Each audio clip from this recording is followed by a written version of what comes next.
Aujourd'hui, j'ai le privilège de vous présenter l'ouvrage intitulé « Gestion et maximisation des procédures de passation de marché ».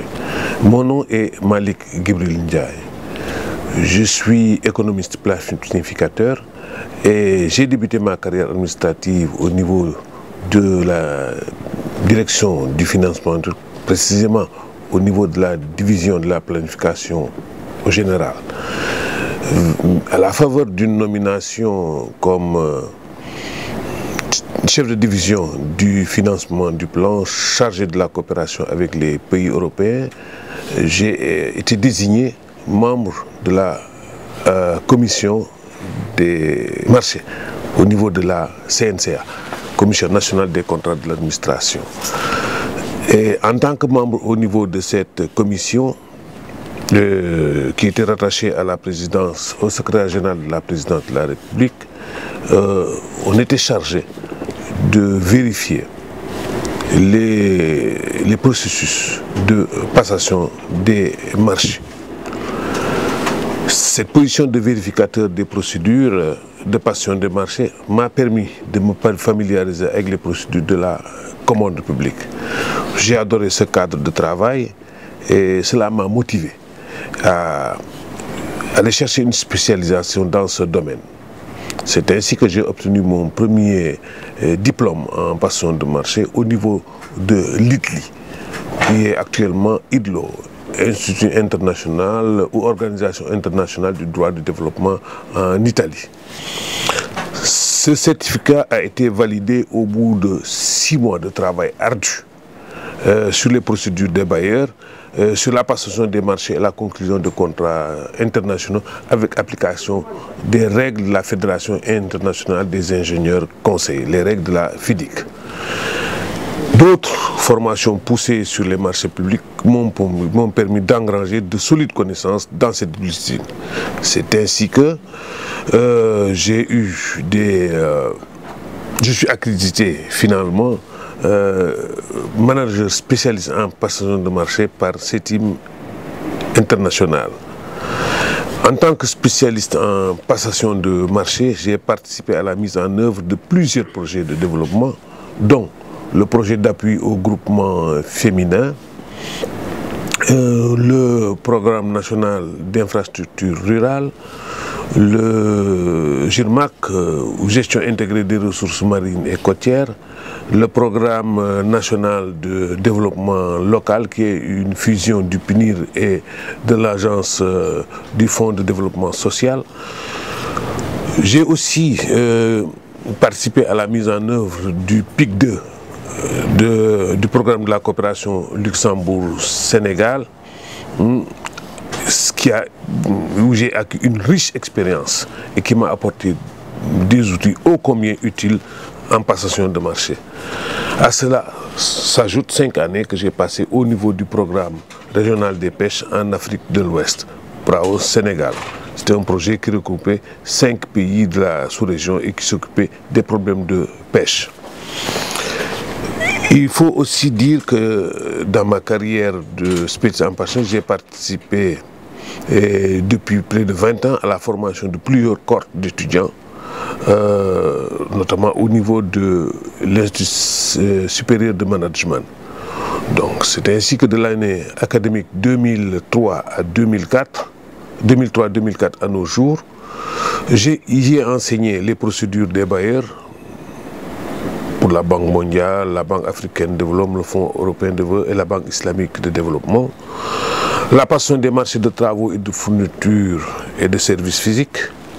J'ai aussi enseigné la passation des marchés de consultants, l'exécution technique et financière des marchés, le contrôle et l'audit des marchés et le partenariat public-privé. J'ai formé plusieurs étudiants avec qui j'ai régulièrement des échanges.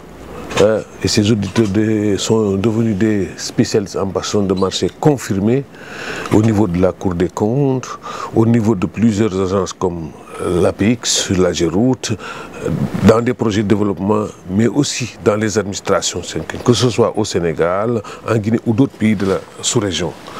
Mais d'autres sont aussi au niveau des institutions sous-régionales comme la BCEAO, la BAD et la CEDEAO.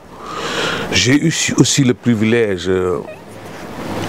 de faire partie des experts choisis par l'autorité de régulation des marchés publics ARMP Sénégal pour assurer la formation des agents des autorités contractantes sur les procédures du dernier code des marchés publics.